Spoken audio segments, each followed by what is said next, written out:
So, if you like, we can go ahead and get started. Sounds good. Okay. First of all, I'd like to inquire a little bit about your history. Tell me a little bit about what brought you into the martial arts in general.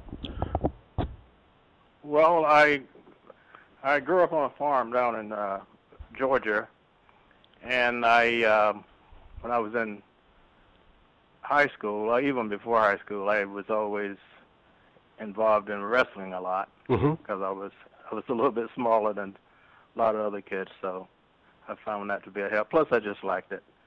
And then after that, right after high school, I went to Marine Corps and got involved in the Marine Corps hand-to-hand combat.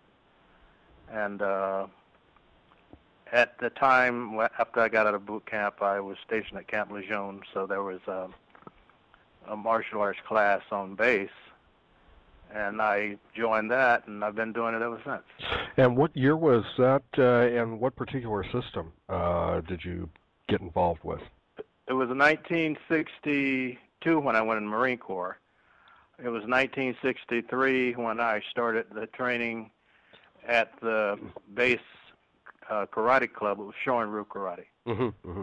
And after your time in the Marine Corps and on Camp Lejeune, how did you continue your martial arts career? Well, what happened is after I got transferred from Camp Lejeune after a couple of years, and I was transferred to Hawaii. And that's where I got introduced to Hawaiian Kempo. My teacher was, I came through the Chow line, Professor Imperato, and Kaji Kembo. My teacher was Florentino Ponce, and he was a student of Professor Marino Tiwanaku. And Professor Tiwanaku, back in the 40s, had fought for the world title as a boxer. He was a world-class boxer, and he started studying Kempo under Professor Imperato sometime after after his boxing career. So this is where I had first started it. I also was introduced to a screamer by my teacher, Florentino Ponce, because he taught a screamer. Plus, a very interesting thing about Hawaiian Kempo, there's a lot of lines through Hawaii. There's the Filipino line that came through Professor Imperato. He studied with Chow, the Imperato brothers. This was the line that I studied. Professor Imperato created Kaji Kembo. He had a school over in the Palama settlement in Hawaii, which was the Filipino district, a lot of Filipinos. And they introduced a lot of the Eskrima concepts in Kempo. So this is why you have a lot of Kempo, a lot of Eskrima influence in at least that branch of Kempo. I see. And that's where I first started learning Eskrima. Now, at that time, did you also have an occasion to train at all with William Chun Sr.? Nope, never trained with him. I mainly trained with Florentino Ponce, Marino Tiwanaku, and all of the Filipinos that trained with them. And after your time in Hawaii with the Kempo, did you at that time get involved with modern arnis, or was it sometime after that? It was after that. After I got out of the Marine Corps, I went back down to Georgia and I went to college for 4 years. I got a degree in engineering, electrical engineering, electronic at least, and then I came up to New York, Mid-Hudson Valley area as an engineer for IBM. At that time, I had always wanted to study Taekwondo because I had a friend while I was in the Marine Corps who practiced Taekwondo, and I learned a little bit of it there. But when I got to Mid-Hudson Valley and started to work for IBM, it just happened that there was a Taekwondo club at our country club. So I started studying Taekwondo there under Grandmaster Duck Sung Sun. And I studied with him for a couple of years, and then I started studying with another Korean master Paul Cho. I studied with him for 3 years, and I got my black belt in 1973 in Taekwondo, Judo-Kwan. And what particular in Judo-Kwan? Yes, sir. I see. Okay. And did you continue with Taekwondo at that time and build your experience? I started to teach Taekwondo, and at the same time, during that whole period when I was studying Taekwondo, I continued to practice Kempo and Eskrima. Mm-hmm. I went back to Hawaii several times to study with Ponce and Professor Tiwanat. And after I stopped teaching Taekwondo a couple of years after that, and I started studying Tai Chi and several different martial arts. I kind of got into almost everything. Tai Chi, Fujia Pai, Kung Fu, Capoeira along the way. And eventually I met Professor Remy Presas in 1984. Mm-hmm. And what was your initial experience with Remy Presas, who actually, what particular organization had brought him in at that time? That was when I was working at IBM still. I had read the thing that was interesting about it, when I came back to the mainland from Hawaii, mm-hmm. I was very interested in Kempo and Eskrima. But when I got back, that was in 1966. Almost no one on the mainland had heard of Kempo or Eskrima, and I couldn't find it anywhere. Sure. And that's one of the reasons why I got involved in other things. Then around 84, when I was working at IBM, I saw an article in, I think it was Black Belt Magazine's, one of the martial arts magazine, that Grandmaster Presas was holding an intensive camp down in Pennsylvania. So I decided that I wanted to go because I hadn't been able to find a Filipino martial arts anywhere. As a matter of fact, the only person that I had found during all that time that was really teaching it, I had heard about. Of course, I knew about Daniel Santos and Grandmaster Cabalas and people like that.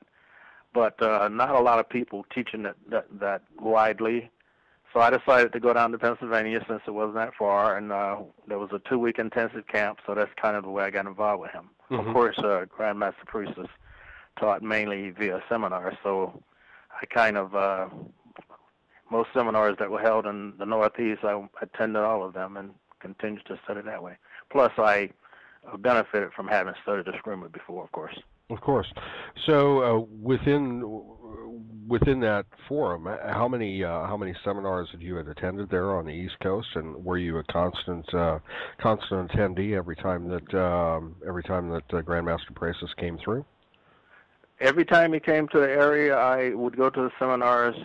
He had 2 of the intensive camps down in Pennsylvania, the one in 84 and the one in 85. These were 2 weeks, and we would train like 10, 12 hours a day.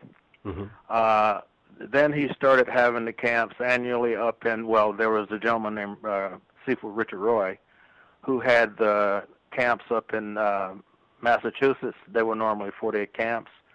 I also had Professor Presas come down and do seminars for me. And there were other areas up, like in Middletown, Connecticut, where he would come, and I would also train there. So I got a chance to see him several times a year, 3 or 4 days at a time. Now, throughout that period, were you teaching Arnis at the same time, or what particular system were you teaching? Well, I continued to teach Kempo, and I would teach my Ponce Eskrima, but I also started to teach modern Arnis also. Yes. And within the modern Arnis format, how far had you been? What level did you achieve at that time? I studied with Grandmaster Presas for 10 years, mm-hmm. and I opened a center for modern Arnis over in Highland, New York, which is not far from where I live. I live in Poughkeepsie. Mm-hmm.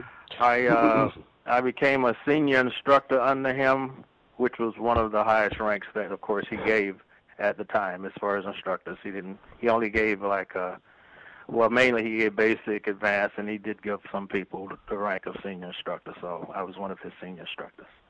And then around 1995, modern East started to become very political. So I kind of decided to bow out, and I started mainly pursuing modern East on my own. And of course, that was heavily influenced by my Kempo and Ponce Eskrima background. So your primary system is actually the Kempo system, and modern artist is a secondary to that? Well, my primary system was Kempo and a Ponce Eskrima. Mm-hmm. That was influenced by modern art East, and eventually I just kind of gravitated toward Filipino martial arts in general. And and I've been doing that ever since. I consider that my primary art. That's what I do. The Filipino martial arts in general, as opposed to one, yes. As opposed to one particular sector or one particular system. Yes, right. It's kind of like an eclectic system. Mm-hmm. I study everything. I've studied with Grandmaster Bobby Tawawada. I've studied with quite a bit with Sifu Dan Santo and Grandmaster Ising Atilio. Almost anybody I get a chance to study with, I'll study because I'm always learning.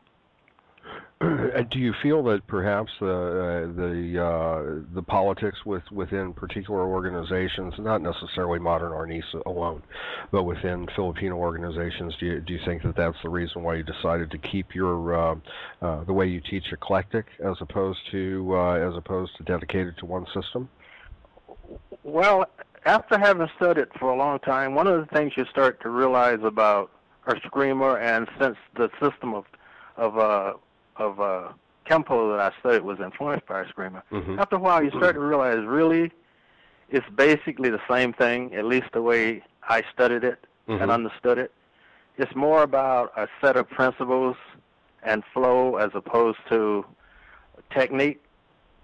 So I mainly approach Eskrima or Ernest Kali from a principle point of view, and really it encompasses, as far as I'm concerned, all martial arts because I include Tai Chi and Kung Fu principles, everything else in it. Once you understand flow, anything works, and that's kind of the way I pursue it. And so have you developed your own program and your own, I assume your own promotion program throughout your particular system? Yeah. What I've done is I've because I like the idea of what the Grandmaster Priestess did, the whole idea of modern Arnis, and as far as I looked at it, making it a modern system, which I take as being adaptable to a modern environment. Mm-hmm. This is the philosophy that I approach, and I have my own curriculum and my own method of teaching it, my own program, which is really heavily based on basics and mechanics and philosophy. I don't get hung up on technique. I'm kind of like Bruce Lee in that regard. But I'm being an engineer. I'm a stickler for physics and mechanics, and I'm also a musician, so that comes into play, and that has been, it's always been a part of Eskrima, even though a lot of Filipino martial arts, even though a lot of people don't incorporate that today. But I do all of that, yes. Sure. So talk to me a little bit more about, you said you don't focus necessarily on technique. Mm-hmm. What exactly do you mean by that? Are you talking exactly about the performance of the technique itself, the physical aspect of it, how accurate it is, or just taking a technique for what it is and not necessarily for the defined application that it presents? In other words, in a defensive measure. Which particular direction do you mean? Like, for instance, one of the things that which comes from Tai Chi, because I've taught Tai Chi for about 30 years. When it comes to mechanics, one of the things you start to understand is that if you're using a weapon, or it's really the mechanics of the body that drives the weapon. The weapon is just an extension of the hand, or if it's the hand or limbs, they're just an extension of the body. So when you're talking about torque, for instance, which is important for mm-hmm. getting power, mm-hmm.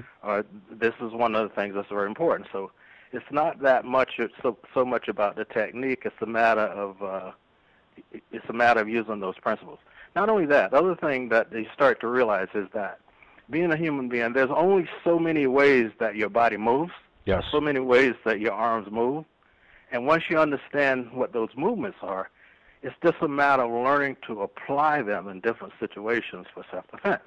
And this is kind of the way we approach it, as opposed to saying, okay, if if the person or opponent does this, I'm going to do this. I don't really know what I'm going to do. All depends on timing. It depends on many things, because you can have an attack 10 different times, and it's going to be different in some way. The timing might be different. Mm-hmm. There'll be different, slightly different variations in the way it's done. So you have to adapt to it, and that's one of the things I'm talking about. Sure. As opposed to a strict technique to defend against that. Kind of like the whole idea, in the way that a screamer Filipino martial arts is designed anyway. As you know, I don't have to tell you that. As opposed to worrying about a particular technique, of course, we learn to defend the angle for an attack as opposed to a particular technique. And once you learn to defend an angle, for instance, it doesn't matter what the weapon is or what the approach is. You learn to defend the angle, and you learn to deal with it. So tell me also in regards to that as well, in your study of Kempo, along with your study in Taekwondo, and of course the Filipino martial arts, did you find your Taekwondo training, as rigid as it can be, to somewhat be in conflict with the way that you had learned to flow initially within Kempo and with Eskrima?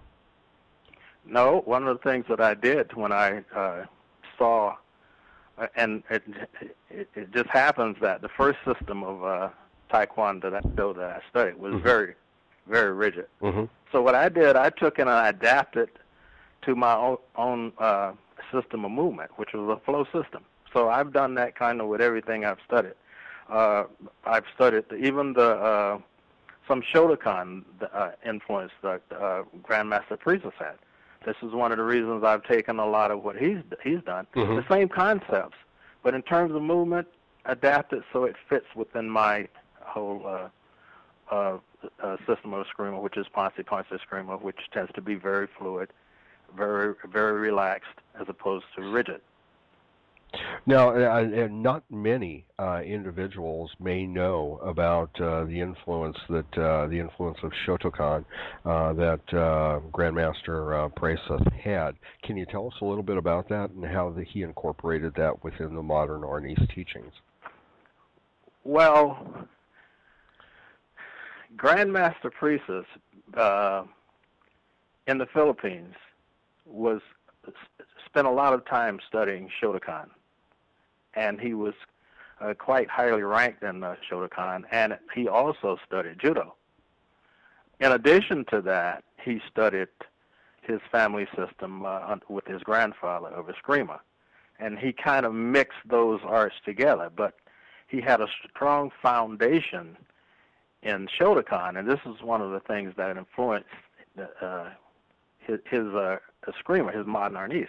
Not only that, he also later on he studied the Lentawaka Eskrima, and that of course had influence in it too. But that underlying training that he had in Shotokan really, as far as I could see, really influenced his modern Arnis, or his Filipino martial arts, and it tended to be, especially during the early years, it tended to be quite rigid. As he grew, and over time, it started to become more fluid, of course, as he developed it.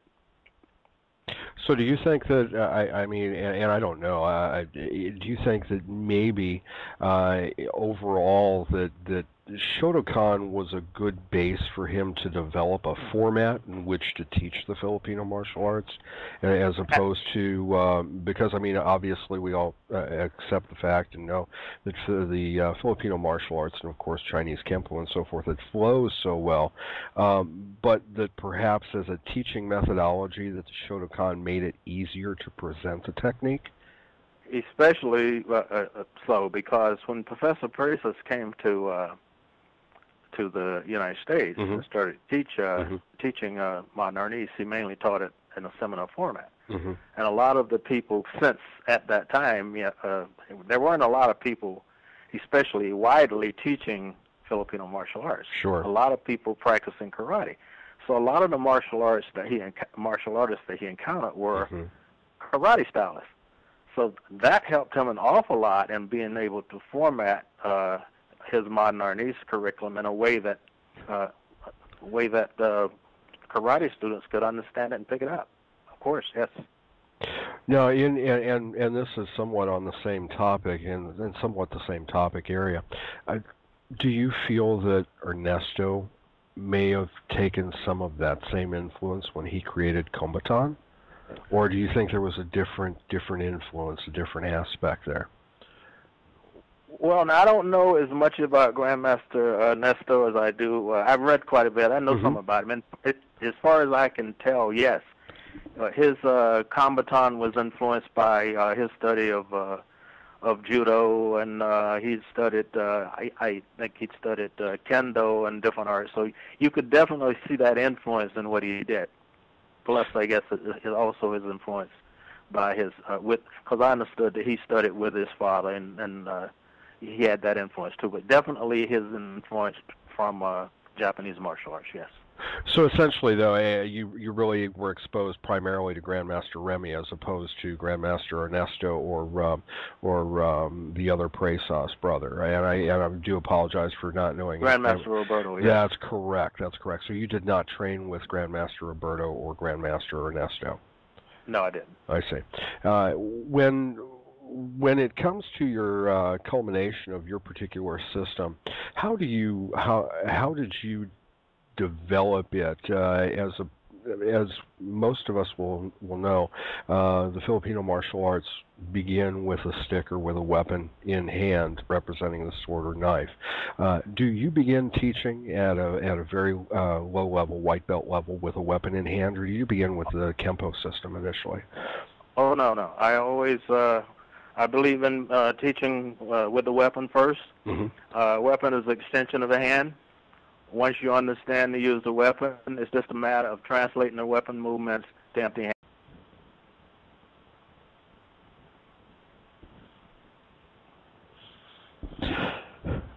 Okay, so Grandmaster Bolden, back to what you had initially reflected on just a few moments ago. You had said that it was you found it easier within Chinese systems, you feel, particularly to relate to the use of a weapon as well as Okinawan systems, because you could actually see the technique as being presented through a weapon such as a knife hand or an axe kick or things of that nature, and related to weapon arts. If you could continue on from that point, please. I guess what I was saying was that I've found that a lot of Chinese systems tend to introduce a lot more weapons than, say, a lot earlier on, and incorporate them than some of the karate systems. The Okinawan system, a lot of their weapons are farm implements, and they introduce those. So this is one of the reasons why I've found that people who, I think at least, that people who study those systems kind of pick up and adapt to a screamer a lot better than, say, people who mainly, for a long period of time, study mainly empty hand techniques in some of the karate systems. Sure. And as you were saying before, you had said also that due to your influence from growing up on the farm yourself, you had exposure to farm implements as well, and that helped you in your development too, did it not? Oh, yeah. Because you're constantly using farm implements when you're growing up as a kid. You use it every kind of, anything that has a handle, you use it. Any kind of knife, you use. I guess you might call it, if you grow up on a farm, maybe the use of a stick is a rite of passage. One of the things if I used to go to the woods down in, I would always have a stick with me if I didn't have any other kind of weapon. Mm-hmm. So this is something that you're always using. Not only that, when it comes to blades, one of the things that you do on a farm is, because farms in many cases you're self-sufficient in addition to gathering different type of vegetables and crops, you butcher a lot of animals a lot. So you learn an awful lot about the use of, cutting weapons and how to cut and how the joints and tendons work because you're constantly butchering animals. So there's an awful lot of things that you can relate to Filipino martial arts. And this is one of the things that I did. So I found Filipino martial arts in terms of use of weapons to be very, very natural because I was always using them. How do you feel that the Chinese Kempo that you have incorporated in your system, as well as the Filipino martial arts, how do you feel that compares to, say, mixed martial arts of today? And do you think that there can be a congruence between that, to where grappling can also be included within that within the particular teaching?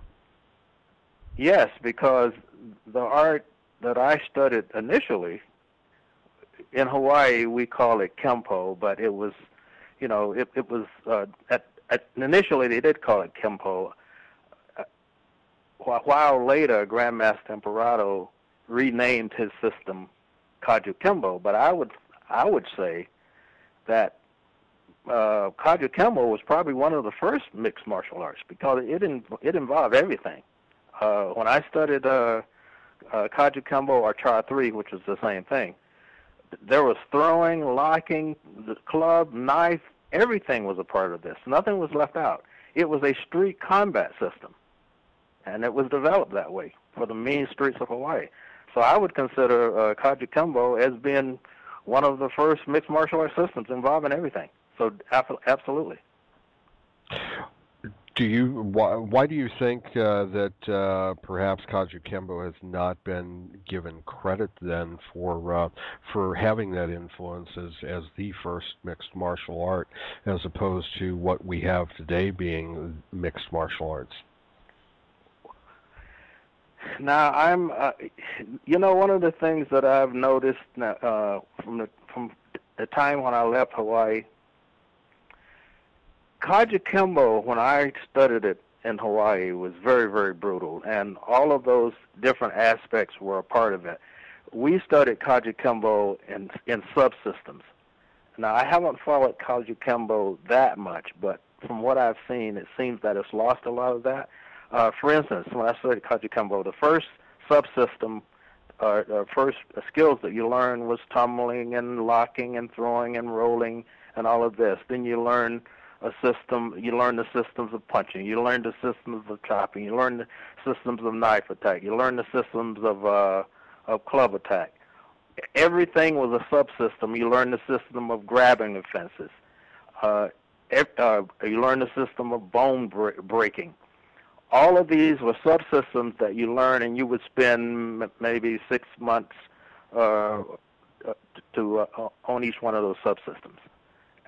That, as far as I can tell, as I said, I haven't followed it that closely since I left Hawaii, but that seems to have changed, and the format seems to be more like a lot of the traditional karate systems or martial arts systems than it was then. So in the format that you had learned Kaju Kembo, there were no kata, so to speak. There were no forms. Yes, there were forms.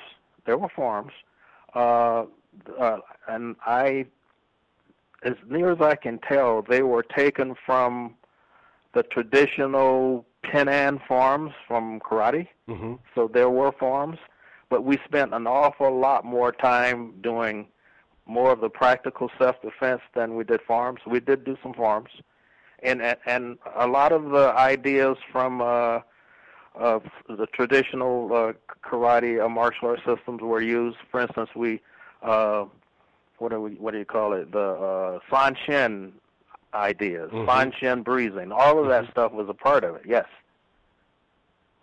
and but heavily tilted toward more practical application than the form so much. So it was primarily dedicated to street sparring, 1-step, 3-step sparring, things of that nature, in where there were attacks. Grabbing, learning to defend from any kind of situation. That was the main thing. It was purely developed as a street combat system. Very, very brutal. Do you feel that as we've kind of softened, perhaps as a society, that may be the reason why the Kajukenbo, as well as the other systems, have not continued to develop in that brutal a manner? Well, I have this discussion quite a bit with my students. I think one of the reasons is because of because because of legal reasons. I think you just can't practice a lot of things that you used to practice in old days. A lot of the things that we used to get involved, you can't do that to people anymore. So I think that has a lot to do with it. That's true. That's so true. I keep reflecting on my own background. I can't reveal how many times I had impact training that was just, I mean, so brutal, as well as the knuckle and finger push-ups and everything else that we had to endure to go through to get to from point A to point B, that just wouldn't be allowed. In today's society, just would not be allowed for adults, as much less for kids. As a matter of fact, I in some of my years of teaching, over my years of teaching a screamer, I don't teach kids. And one of the reasons I don't teach kids, because I've had a lot of experiences where kids would complain because we do a lot of pain compliance and really, really brutal locking and stuff, and kids complain about the fact that it hurts. Sure. In other words, I tell their parents, and their parents complain about it. Sure. And I tell them, and of course this stuff is mild compared to what we used to do in Hawaii. But I tell them, I say, if you're going to do pain compliance on a lot of this stuff, that's what it's about. You have to have pain if you can understand how to apply it, and you're going to understand that it works. If you don't do that, you're not going to learn how to apply it. So for that, and you know, of course, when you're trying to tell kids that, they don't understand that. So I just got to the point where, hey, I don't teach kids anymore. I understand. And that's one of the reasons. I understand. It can be difficult to teach kids. It can be very difficult with that, particularly when you get into small joint manipulation, whether it's fingers, thumbs, or moving into the wrist. Wrist compliance and wrist compliance techniques can be devastating alone, but when you add in thumb locks or finger locks along with that, it can be even more so devastating. You have to have very dedicated students in order to endure some of that. Now, in further development of your particular system and your particular methodology of teaching, do you actually get into grappling aspects beyond stand-up grappling and don't go to the ground? I don't do so much of that today. As I said, I used to be heavily involved in wrestling. Sure. And but today I don't. It's mostly standing. I do teach some of it, because my whole thinking is this: at least you need to know some, in some way, how to deal with situations if you end up on the ground. So I do deal with it some, but I don't spend as much time on that as I do with a lot of the stand-up stuff. I do talk about methods of defending against opponents of people who would tend to try to get you on the ground, because I think that a screamer is very, very effective in doing that. Because one of my philosophies is this: if you don't have hands and you don't have legs, you can't grapple. Right. You know, even take one limb away, and I tell you, it becomes hard to grapple. One limb alone. So that whole philosophy of destroying the fang, we really focus a lot on that. And not only that, a lot of other things that you can do as far as people trying to take you to the ground. A lot of it has to do with your center of balance, yes, and how low you stay. So I spend a lot of time on on systems to keep you from being taken to the ground. And one of the reasons, too, why because I consider myself as teaching a system of screamer that's designed for street combat. And I know everybody's into Gracie Jiu-Jitsu, mystic martial arts, grappling today, but this is not a place, even though you might end up there, this is not a place I think you want to be or you look to be in the street, especially in situations today where you have, in many, many cases, multiple opponents. That is a very, very bad place to be. So I tend to concentrate on, if you can, stay away from that kind of a situation, because I think you're a lot better off. Sure. So it's just one of my philosophies. But we do spend some time on, in case you are in the situation, you need to have some knowledge of how to deal with it. Now, in the use of force methodology, do you feel that it is better to use the joint manipulation and pain compliance through stand-up measures, or do you feel it is better to take control and go to the ground initially in that kind of a situation? Well, I think if you can use stand-up methods, that's better, especially in cases where you might have more than one opponent. Because I think that once you go to the ground and you have more than one opponent, you are in a lot worse situation. Absolutely. So, do you think that at some point that with the influence of the UFC and mixed martial arts, do you think at some point that there will be a more growing popularity to actually having a stick grappling or a stick involved in a grappling scenario such as that? I think so, and I have a lot of friends that have karate type schools and martial arts type schools, and I think you're already starting to see that. People are starting to involve use of weapons and sticks in grappling already. Yes, I definitely think that's true. Do you think at some point that it could become as popular as a sport, or do you think that would take away from the actual development and further traditional progress of any particular system or Filipino martial arts in general? Well, my feeling is this: it's kind of if you look at people seem to have a big appetite for I guess I hate to say this, for brutality, and the more brutal it is, it seems the more they like it. So saying that, I think it's going to grow if that gets involved. In the next say 5 to 10 years, where do you actually see yourself, and where do you see your system? I know that you're not necessarily a quote unquote modern Arnis representative or an escrimador or an eskrima representative, so to speak. You have your own system and your own methodology. Where would you like to take that over the next few years, and where do you see yourself and your particular system? Well, one of the things that first of all, I consider myself, in addition to the self-defense, the fighting aspects of an art, I'm an artist. I'm a musician. I'm a dancer. I used to teach dance. So I think there's a place for the aesthetics in martial arts, and I spent a good bit of time. I really concentrate on that, develop the art and aesthetics of it. Because I think that aesthetics, mechanics, lines, all of this stuff goes hand in hand with martial arts. My teacher used to say, for instance, he used to say, this was Florentino Ponce, a very high-level artist. He used to say, there's no reason why you can't be awesome and very effective with the art and at the same time have it be very artistic and beautiful. I maintain that philosophy.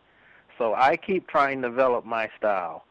So it is very artistic, but just because it's very artistic, don't think that it's not very effective. So I want to continue to develop that, because one of the things that I see, especially recently since a lot of people are jumping into the martial arts bandwagon, you see people without a lot of the art is becoming very ragged, and I look at it as an art form. When I hear the term martial art, the art means something to me, and this is one of the things that I want to pursue. I want to pursue the artistic aspect of it. As a matter of fact, I have a friend that's heavily involved in stick fighting, and I say he says I say to him, because you probably watched a lot of stick fighting, and ultimately in many cases what ends up happening, it ends up being just all out free fall. No art, no form, or no anything to it. And I said to him, I think that if the art of stick fighting is going to grow, I think aesthetics will help that. It has to be an art that's pleasing to the eye, that people like the look. I understand that the brutality aspect of it is very important, but it's just like boxing. Purists in boxing love to see the art and science of it applied. Love to see the beauty of the art. Like, for instance, the great Ali. One of the things that made him great was people. Not only was he could he be devastating, but he was beautiful while doing it. So this is one of the things that I say to my friend, and this is one of the things that I want to develop as I continue to teach my art. Is that you want to continue to bring the aesthetic into the system as well, so that that's not lost, so that the movement is not lost. That's absolutely. For instance, I've also studied capoeira. I incorporate a lot of the ideas of capoeira into what I do because it's a lot about dance. You've watched capoeira? Yes. Just absolutely amazing what those people can do in terms of when it comes to aesthetics, when it comes to gymnastics, but it's beautiful. Indeed. But at the same time, it's really deadly stuff. There's no reason why Filipino martial arts can't be the same way. There's no reason why any martial art can't be that way. And if you look at martial arts, traditionally that's what they were. If you look at the Chinese, it's about an awful lot of it. In addition to being about self-defense, it's about aesthetics as well. Not just about being, being some kind of ragged street fighting system. So this is one of the focuses that I have in teaching martial arts. If you've watched my video, I'm quite sure. Yes. This is one of the reasons why I broke it up into 3 parts: the art, the science, and the spirit. Because the art of it is important, the science behind it is important, but another thing that's so important in martial art is that whole idea of spirit. This is what really makes it work. You can be the greatest artist in the world, all the science in the world. If you don't have that spirit, it's not going to be as good as it could be. Like the spirit that animals have in self-defense, self-protection. This is all important. This is one of the reasons why I bring it all together. Can you tell me who was your most influential instructor, and who's influenced you the most? In terms of aesthetics, my Hawaiian teachers. In terms of just pure out spirit, probably my Hawaiian teachers. In Filipino martial arts, in terms of just purely understanding flow and how to translate principles of movement for any kind of offense or attack, probably Grandmaster Ramey Praces. As far as I'm concerned, when it comes to that, he's one of the greatest I've seen at it. In terms of translation and flow and being able to translate movements for any kind of defense, he was just amazing at it. So he's probably the best at it that way. So when it comes to transition from one martial art to the other, your primary influence there would have been Grandmaster Remy? Probably Grandmaster Remy, yes. Outstanding. And today, do you still work with your contemporaries that you had learned modern arnis with in your particular area or outside your area? A few of them I do. It's kind of a sad situation in modern arnis because, like in a lot of other systems, once the Grandmaster passes away, they become fracturing and a lack of camaraderie between the followers. So that has kind of happened a lot in modern arnis, which is a shame. But yes, there are friends of mine that I still work with and we still share. Yes. So in that way, you have some sort of camaraderie in which you can kind of work together and kind of, if you will, not necessarily directly influence the way they teach or they directly influence the way you teach, but have some comparison, so to speak. Comparison, but not only that, what I find out is that most of the people that I continue to work with kind of have the same ideas about the art as I do. There are a lot of different factions today in, for instance, modern arnis. Sure. and there is a group of modern Arnis people that we kind of refer to as the renegades, and they are kind of the people that have gone off and, as Grandmaster Priestess used to say, which was so a point that was so valid. He said, "You take the art and you adapt it for yourself. Mm-hmm. Don't try to be a clone of me. Mm-hmm. Adapt it for yourself. It is different for everybody. It's different for you because you're different than me. It's different for the next person because you're different than you." A lot of people didn't get that. Mm-hmm. I got it. A lot of my friends got it. But there are people today who are still trying to be clones of the Grandmaster. Sure. Now, and that doesn't really work, does it? Because I mean, when as an individual grows or gets older and starts to develop more wisdom for themselves, they start to teach things a little bit differently. As a person maybe getting a little older, perhaps their movements aren't necessarily the same as it was when they were younger. I mean, wouldn't you say? Absolutely. Due to whatever physicality it may be, arthritis or whatever it may happen to be, due to whatever malady, they may not be moving the same as they were, and so they've had to adapt those techniques that they were once teaching in their present physicality as opposed to what they were able to do previously. Absolutely. You're right on. As you get older, you lose flexibility. No matter how much you practice, you're going to lose some of it, and you're going to change and adapt your art based on that. Good case in point. My teacher in capoeira. Mm-hmm. I've seen my teacher as he's gotten older. He's become less acrobatic. He's still very good, but he's adapted art. Mm-hmm. Sure, you're absolutely right. Yeah. And the reason I say that is because throughout the Filipino systems, obviously, when a grandmaster or a originator of a particular system passes away, there's always some influences outside as well as inside that kind of break things apart, so to speak, and that happens regardless of what style or what system. I mean, within the Chinese Kempo or the American Kempo system, I think we all recognize that when Grandmaster Ed Parker passed away, and that just happens regardless of the system.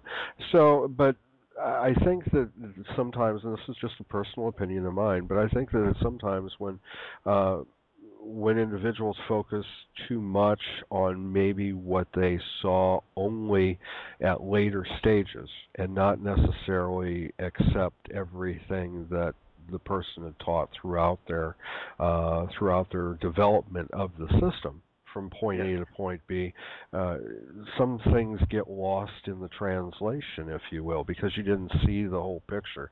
And that's why, in order to grow, at least I feel, and my system particularly being Kabbalah, Serrata, Eskrima, I mean, if I don't recognize everyone, or I don't see everyone and seek out everybody who's had exposure to Grandmaster Angel, that not only does me a disservice, but it also does my students a disservice as well, because it's still understanding how he moved and how the particular system was developed, so to speak.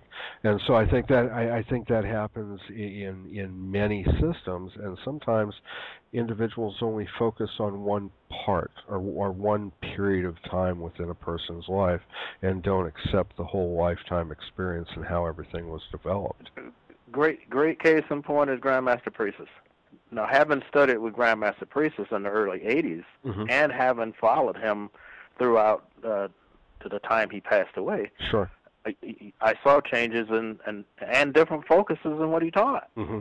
In the later years, he introduced something that he called Tappy Tappy, which was really a shortcut of Quintata, which comes from Bolden Eskrima. Uh-huh. Of course, having been influenced by his Bolden Eskrima. Back in the early 80s, mm-hmm. he used to teach everything. I mean, it was amazing the amount of material he taught, and over time I saw less and less variety taught, mm-hmm. and more focus on, like especially in the later years, on this thing he called Tappy Tappy. Not only that, the other thing that I noticed about Grandmaster Priestess, a lot of people just didn't understand what he was saying. He would say things that were so valid and were rooted in philosophy, mm-hmm. and it would just kind of go over over some people's head, and it was kind of like if you I guess it's kind of like if you're ready for it, you would get it, but if you weren't, you wouldn't get it. Right. And there were, I'd say, maybe 4 or 5 little sayings that he would say that really had the whole essence of the art in it. Mm-hmm. And most people, and if you understood those 4 or 5 things, you could, that thing that he said about making it for yourself, Sure. if you understood those things, you truly could make it for yourself. Mm-hmm. Not by trying to watch what he did, not trying to be a clone of him, but just follow those basic principles and you had it. But most people didn't get that, which was amazing.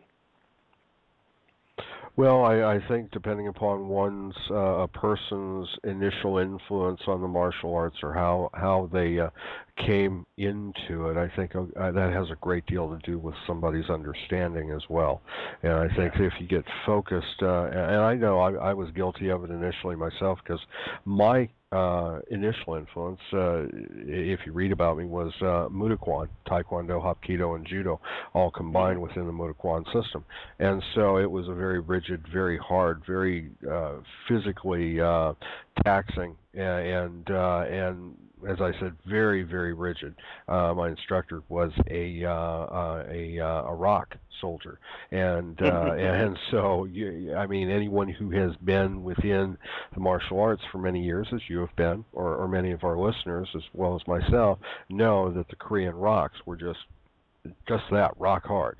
And and so his influence on me was very strict, and for many years I was fighting with myself in order to get out of that mode, and I was fixed in that mode. And when I saw the Filipino martial arts and the way it moved, I'd found my way, because I'd spent some time within Goju-Ryu, Nahate, spent some time within Aikijitsu, which was somewhat similar to what I had done with the Hapkido.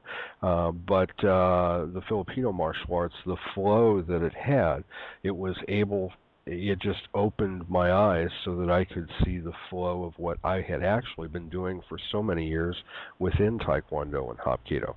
And so that I was able to marry the systems, so to speak, so that it helped me to understand everything.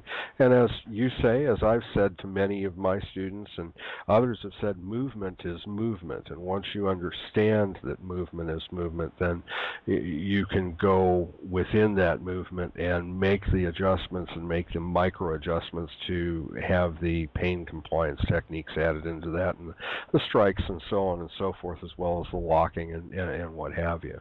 And you just do it on the fly, which is something that so many people find baffling. How can you just do this stuff? It's like you don't. It's like you don't think it. You just do it. It's Absolutely. There. You see it. You feel it on the fly. You can't think this stuff. No. No. I go to friends of mine who have karate schools, and I'll go in and I'll say, demonstrate your forms for me. Mm-hmm. I don't care if I've seen the form or not. Mm-hmm. And they'll demonstrate, and I'll take the form apart and throw and show them all kinds of stuff what's in, and they are just amazed. How can you do that? Mm-hmm. Well, it's easy if you understand the whole ideas behind a screamer or a kali or an ace. Mm-hmm. It's easy to do it. So yes, I agree, absolutely.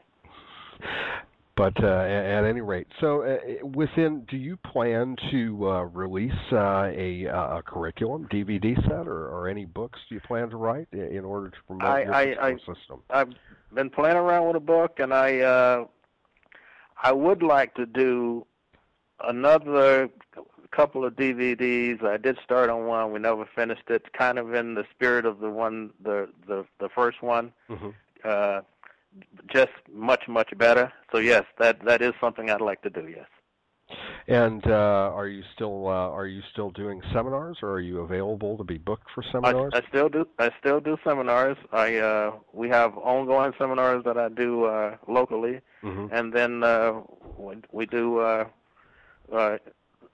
nationwide seminars and some international seminars, yes. Sure. Well, Grandmaster Bolden, it's been great speaking with you. I've really enjoyed our time today. I hope that you have as well.